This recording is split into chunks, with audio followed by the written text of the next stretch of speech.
So did you ever think shoes would take over the market? Not high heels. I am talking tennis shoes. Shoes, and more shoes that will get you cash or give you memories you'll never forget. We're going to stroll down memory lane. Yeah, that's what we're going to check out as we focus with my co-host today, my special co-host, Rhonda Robinson.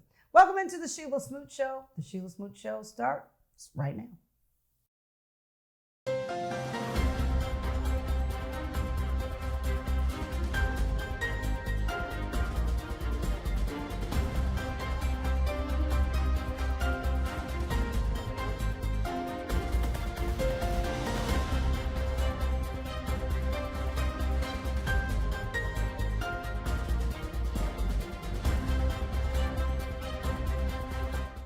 We are at Memory Lane. If you like sneakers, this is the show. Big sneakerheads place. Okay? Yes. Even if you don't like sneakers, like it's it's beautiful contagious when you walk in here. Yeah. Because you're like, wow. There's so many styles, and they're shining and they're not shining. Yeah. And you know, sneakers have just become a phenomenal. And who knew back in the day when everybody was saying, don't buy those $100 sneakers? Well, they ain't $100 now, they're more than that. But you know, people were like, don't do it. And now it is a big business. Yeah.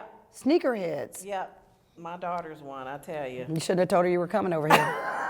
I didn't say nothing to nobody. I made the mistake of FaceTiming her, and she's like placing her order and stuff. So I'm like, whatever. Yeah, so sneakers are a really big business, and we're going to talk to the owner of Memory Lane. You're going to meet him, and just going to talk to us about how it works, how he got into it, what you need to do if you're buying and you're buying online, but how you can get the best quality shoe and make sure that it is authentic. Now, there's some fakes out there. There are some fakes. I'd be curious to know what to look for. Me too. Because I wouldn't know. I wouldn't know either. I would not know, but I do know one thing. It can make you money, or you can buy them and start collecting, because they become collector's items. And all of you folks that bought your first pair of Jordans, yes, he has those too.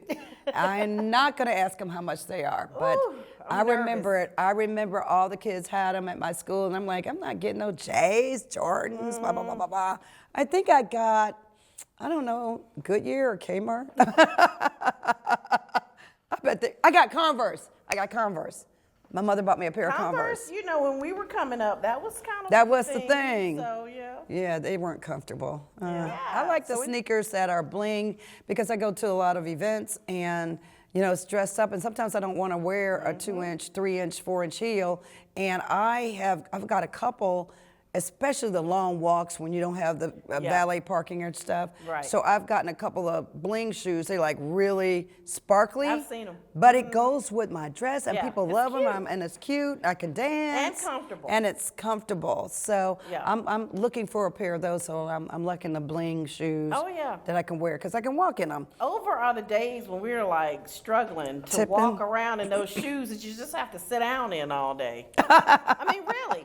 When I would go to these galas, like, I'd wear the shoes. I did too. Just to be cute, from the door to the table where I was sitting. And that's where I'd sit there the rest of the door to the table shoes. Yeah. That's funny. Yeah. The door to the tables. Now you can wear the sneakers. Well, now they call me bag lady, because I wear a flat isotoner on my feet, sashay in with my long gown, go to the bathroom. Oops, Lois Lane, come on out, Put on your and put on my shoes in the shoe. bathroom. Yeah, and I would store my bag up under the table because the cloth was long.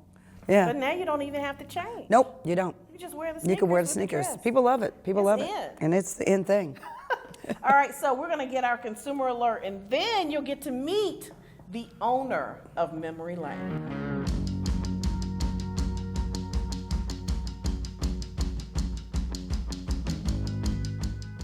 Memory Lane sells online, and you know a lot of people do stuff online, and that I never thought I would be ordering so much online, and so I do it all the time. It's convenient. It is convenient. Now I still like doing my groceries, but you know, when it comes to merchandise or places that are sending you stuff that you never will go, or things you've never been, and you've got to use your credit card, you do need to be aware. So here are 7 tips, and I'm going to do a couple. I may not do all 7, to avoid online shopping scams. Consider using credit card instead of a debit card. Credit cards provide increased security for online shopping compared to debit cards. Today's EMV chip, that chip technology on the back of that card, and payment cards makes them harder for scammers to actually steal your information. Plus, credit cards aren't tied directly to your bank accounts like a debit card. So if someone stole your debit card information, they have an easier way to quickly access your actual bank account. Which is scary, because that's where your money is. That's where your mortgage payment, your car payment, all those big things you have to pay for. Since the money in your account is tied directly to your debit card, well, guess what? They got access to all your money. But if you use a credit card, you can offer more consumer protection through fraud protection, but be sure to stay on top of it. Yeah. So also, don't use the same password every time. And I'm a stickler for that because it's easy. But sometimes when you're using new online sites, you might only buy once a year or twice a year for Christmas or whatever. Do a different password for those places that you would normally not use on a daily basis. And I know it's convenient to try to use the same password because it's hard to remember them all. But it's probably not a good idea. If you're doing the online stuff and you don't use that site very often, go on as a guest. Go on as a guest. That way you don't put your regular information. It will let you access as a guest when you're shopping online. Also, the best thing you could do is put automatic alerts. So when somebody's running my card at a location or whatever, and it hits my card, now I've got those alerts to say, hey, did you purchase so-and-so, so-and-so, or here's a card alert. There's $25 that came from, and I can automatically shut the card down or call about the card. You should put those alerts on your card because it gives you the option to shut the card down yourself without having to go back to the bank on Monday morning and say, hey, I think somebody took $500 off my card. Well, you would know automatically, and you can freeze that card. And again, you know the old rule around the last thing, watch out for the too good to be true. So if it's too good to be true, it probably is. It's probably too good to be true. Well, we are going to talk to the owner of Memory Lane, Mr. Chris Smoot, when we get right back. Full disclosure, he is related. We'll be right back right after this.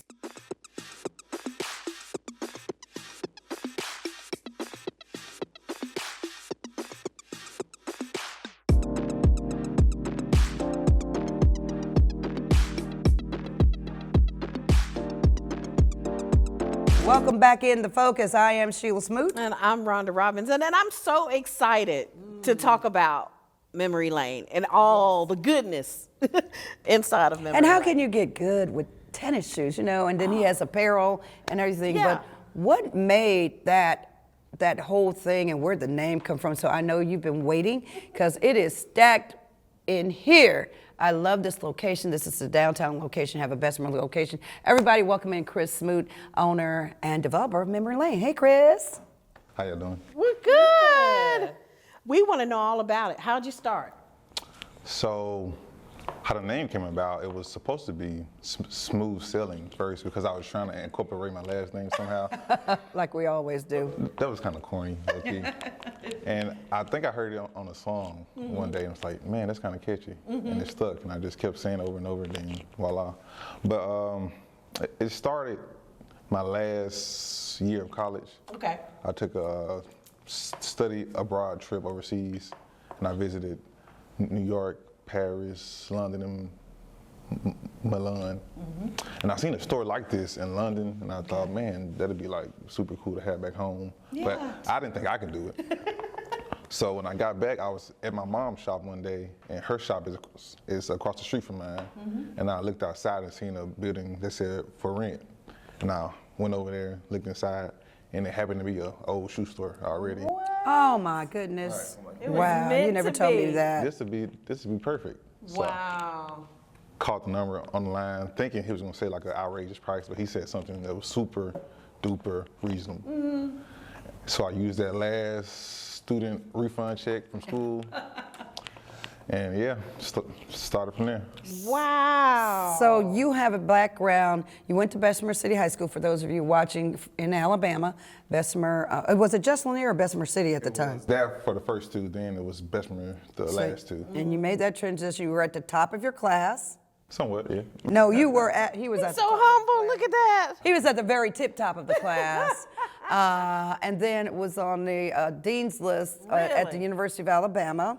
So you went to the University of Alabama. What did you major in? And how did you take going to an international overseas for your last semester at Alabama to a store in downtown Bessemer for rent, and you had no background in merchandise and buying and selling? But you know, your lineage precedes itself. You got a lot of entrepreneurs in the family. I know that personally. Tell me how you did it. So I started out at Alabama and Huntsville first for my first two, and I was actually undecided those first 2 years as a major. I was just taking classes just to see what I liked. So then I transferred to Bama, and I chose clothing design and stuck with that until I graduated. But I was always doing this type of stuff on the side just for like side money and just for fun because I like shoes and clothes with all my friends and people who I was cool with. Okay. And yeah, my last semester, my advisor told me I had to find a internship, and I was searching all summer, and I was like I was already the only black dude in my major, and I was the only person who didn't find an internship, and also on that trip I took, I was the only guy who went. It was like me and 20 other girls. Yeah. Oh, 20 other girls. I bet you enjoyed that. Some of the people would love that, you know. I did the first couple weeks, but after a month with women is 20 at the same time, it's like a dance team. I bet. Y'all need to go home after the competition. a lot of different attitudes. I say that. And emotions and yeah. But so I saw the building and called the man and all that, and I told him if I could try to open my own business by the time the semester ends, could that count as like a grade for my internship? And he said if I could do it, then yeah. So that actually like what really made me push forward even more. That's awesome. So you created your own internship. Basically. Pretty much. So when you started out, did you start out just selling or did you start out trading the shoes? How did it all start? Yeah, with inventory, and how did that work? So I've always had like a extensive shoe collection. Okay.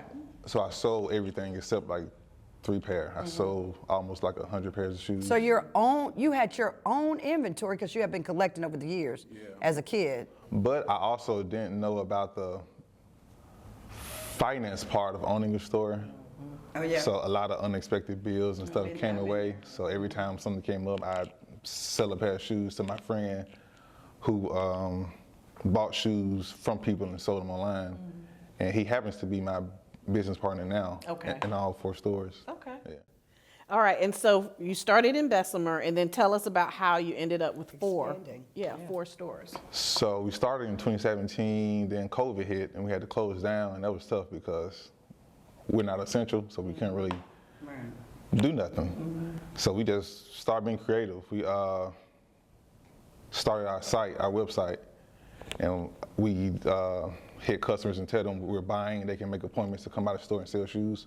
And it got to a point where we had more shoes in the back than we had in the front because everybody was like selling shoes and buying shoes and stuff. Right. And my partner's friend told him it's this city in Georgia who he felt could use a shoe store.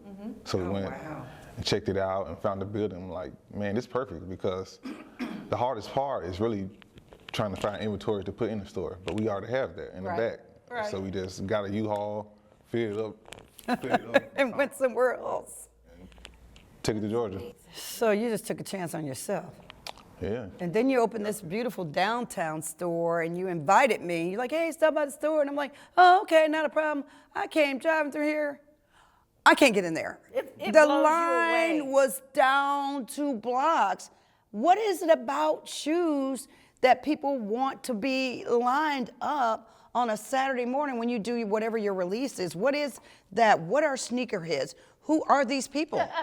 I feel like shoes are universal. I feel like even older people, younger people, no matter what color, even like people like y'all could, not just sneakers, y'all can buy heels and put them on and feel like a whole new person. Like that makes your day when you like buy a new pair of shoes. That's true. And with sneakers, it's like a hip thing, so people want to be in and kind of cool, feel cool. And yeah, it's for all ages and all types of people. Yeah. From everywhere around the country. I mean, I've seen people come in from everywhere. Now, the World Games were here, and we had people from places I'd never heard of come in and buy shoes, and They bought shoes too. couldn't talk English, and they like Wow. take their phone out and translate and talk to us that way. And yeah, Wow. it's crazy. So you had an influx when the World Games came in of people from all over the world. Yeah. World. And then there's the Houston store. Yeah. What piqued your interest about Houston? We took a trip to Houston and felt like something like this would be cool out there because it's stores out there that's like this, but not like this. Not like us. Yeah, I'll say that. And Yeah. so we kind of just tried to see if we can take this in a different part of the country. When you started collecting shoes, and I mean, and his mom is Shelia Smoot at the walk-in closet in Bessemer, and she's always stylish. I cannot keep up with your mother. Me and you, I know, but you do have that in your bloodline. Did you ever think when you looked in your closet that you would be a young entrepreneur? You're quite accomplished academically, but shoes, was it that, because that's not a class. Right. It is now in some schools, actually. Really? They started that, yeah. But because when I was growing up, she'd tell me, don't spend all your money on shoes, or why you buying these high-price shoes? And I would like save my lunch money. I would save food money, not eat, just to sacrifice Just to get some shoes. sneakers. Yeah, because I always liked it. Yeah. Nah, I would have never thought it. I didn't even know being an entrepreneur was possible until my last year of college. Like, I didn't know that it was classes for that or anything like that, because I didn't know any, but except my mom personally. And she had just started around that time. Like, she started like 2 years before I graduated. So I didn't really, she didn't even know that was possible. Like, she did the same thing, just took a chance on her. She's very stylish. What do you say to someone who may be watching, who's thinking about starting a business? Any advice?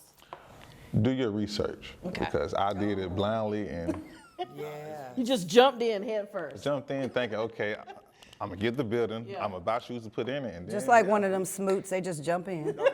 Don't even do the research. don't get it. You don't Your get it. research.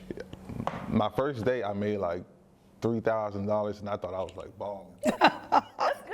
Trying to get to the Beyonce concert. It was. And the next day, I spent like $2,200 of that buying more stuff for the store. I'm like, okay, so I make a lot, but the key thing is how much can I keep? Right, right, Yeah. right. So that part. Is, Yeah. So you have a few things right there. Let's talk about that. Tell us what you have. So I have some shoes that I feel like are kind of special in the store. So these two are inspired by the Powerpuff Girls. Really? Oh, yes, I love the Powder Puff It's a Girls. third pair, it's pink. Oh, I need the pink pair. I might have to buy those. Yeah, so this is Buttercup and Bubbles. And it's Oh, no, you didn't. love What? You're inspired by cartoons. Memory Lane, I see that and all that. So that So is these are for boys, love. girls, kids. Like, we've sold a bunch of these, like Powder a whole lot. Yep. I like the colors. No, they're nice, and they're different materials. Like this is like a shiny type of mesh or something like that. Oh, that's beautiful. Oh, this is nice. That is nice. Next, Jordan and Nike decided to like poke fun at reselling, so they came out with a shoe, and it's called like Not for Resale, but it still gets resold. Yeah, and it's like a pretty expensive shoe. Oh, let me see. What is that? Wow. Oh, look here. This shoe is $2,000. Smoot, give me 2,000 real quick. Can I get a loan? I won't be putting that on my credit card because I'll never pay it off. That's a mortgage. That shoe's a mortgage, Rhonda. So what makes that $2,000? Yeah, that's a good question. Because it's limited. Okay. And it's not numbered, how they say, because stuff like this is, What does it say in there? sorry, this pair is not numbered. Because pairs are number usually, but they're not trying to resell it. So they put that on there just like as a joke. Okay. Yeah. So basically, you're saying they only made like a small Certain pair, supply. and they didn't come out in Alabama or not close around. So So you can't get those in Alabama? You could just get them at Memory Lane, though. you can. You can get anything, right? Size 12. So if someone buys a $2,000 shoe, they're not really gonna wear it, probably. Yeah. Yeah? I would think they'd have it in a closet somewhere with a bunch of tennis shoes. Like red bottoms and Yeah. like Jimmy Choos and things. Good But I point. don't know. I wouldn't wear no red bottoms. I just go color them with a crayon or something. Oh, Who's man. gonna be looking at the bottom of my shoe? If I buy red bottoms, I'm gonna wear them. So Well, they're gonna be worn out. That's what I was thinking. Who would wear a $2,000 pair of shoes? But You'd be surprised. people will. People will. You're right. Nah, we've had a shoe in here that was $10,000. Really? And somebody bought them?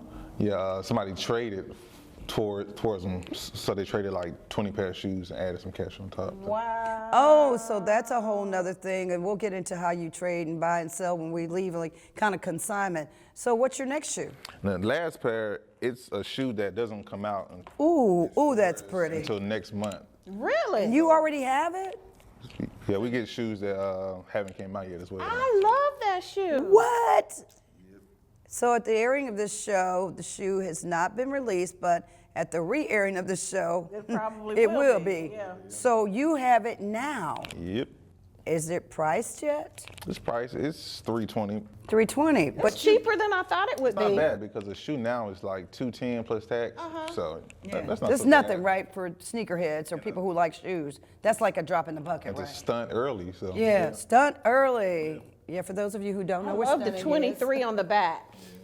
Man, who would have That thunk is it? too cool. That is so cool. And I might buy those. I like those. I like them to Give me stay. $320, I like Sheila. them too, but I like them to stay here. Jill, I need I don't have it. $320. Let me hold 20. My birthday is tomorrow. No, She it's wants me to not. buy her some shoes. No, it's not. So Sheila raised a good point. Talk to us a little bit about how you do the buy, sell, trade, how all that works. So stores like this are consignment based Okay. usually. Okay. But we started the buy, sell, and trade method where people bring in shoes and clothes and they can sell it to us or they can trade towards something else in the store. Okay. So we get, well, back during like COVID time around that, like 40 plus pairs a day come in and we take a picture of them, put them out, and that happens every single day. You're very selective about what you take in, I'm sure. Now, especially because we have so much inventory and space is limited. So yeah. Okay. So if I had a pair of shoes, my neighbor has a pair of shoes. Quickly here, we got about a few seconds, and I brought them to you. He doesn't want them. He didn't even know what it was until I called you on the phone and said, hey, it's a pair of 1985 Yeah. Jordans. You're like, bring them in. So what would he get for a 1985 pair of Jordans? It really all depends. That shoe is kind of like hard to price because of the age and like it's kind of hard to sell because Anywhere from- people might not wear it or they won't wear it because it's like 35 years old or something like that. Yeah. But I'll say anywhere from like 600 to 20,000, What? depending on the range. Let me go tell my neighbor, I'm coming, but I got to get my commission. So you're looking at the age of the shoe, the condition of the shoe. What about colors? Does that That matter? matters. Okay. And if it has the box that came with it and the size and all that stuff. So keep the box. I've been throwing away boxes. I've been for throwing away years. boxes too. Okay, we're not throwing away. I'm no about more to start selling and trading some sneakers. boxes. What's up next? What's the next? trend? $600? Yes. We got. Don't quit your day job, but get your. This is great. I'm so proud of you. And look, he's also doing this. I got my jacket. He just got me this jacket, and it's called Dream Mentality, and Tell us about the jacket. What's the inspiration for that? Dreamer, and I just love it. And it says, "Work hard," and you are a hard worker, and I'm just so proud and honored to be with you, cousin. And Rhonda, I didn't set this up. Rhonda did. I didn't even know we were coming here. But I'm like, oh yeah. She walks in, she's like, I didn't know we were interviewing. I'm like, you got the text like a week or two ago, but anyway. And I've been trying to get this jacket for 6 months, maybe last That's year. my friend, y'all. That is my friend. She knows me well, but thank you. But Rhonda, I have one Yeah. more question for you about that. Yeah, so do you know other anything types about of the things. history of the jacket and how it, everything came about, or? So I have a friend who has this brand. Okay. And he designed it and told me to pass it on to Shelia. So, Okay. yeah. Oh, tell him I said thank you, That is thank you. too cool. It's good to have Is this the brand name right here? Dream Okay. Mentality. Okay, and you help your friends out, obviously. You want it, because it's you don't want to go anywhere by yourself. That's right. It's lonely at the top. Take them all with you. Take them all with you. Well, we thank you so much, and we'll have to come back because I know there's exciting stuff in here all the time. So we'll have to make it back over here at some point to see what else you got. Right, we will. Thank you all. Thank you all for joining us. Please hit him up. Tell everybody how they can reach you if they want to order some shoes. Yeah, so we have 2 places in Alabama, one in Bessemer and one in Birmingham. This address is 2320 First Avenue North, and the one in Bessemer is 217 19th Street North. And we're open every day except Monday. So Okay. About the website. shopmemorylane.com. Shopmemorylane.com. And on Instagram, this one is Memory Lane BHM, and the other one is 205. So.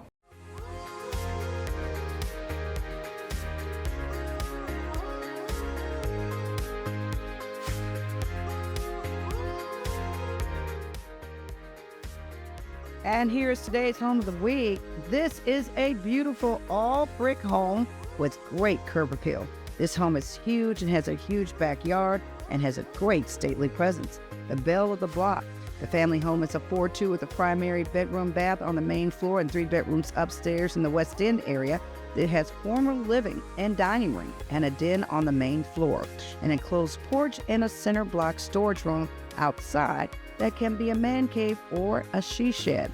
The property is fenced in from the back, newly installed flooring throughout and freshly painted throughout, and it has ceiling fans throughout as well. This is a great home, the belle of the block. It is located at 657 29th Street Southwest in Birmingham, Alabama, 35211. It is all residential, and the price is $159,900. That's right, $159,900. This is a beautiful home. Make it yours. And it is the home of the week.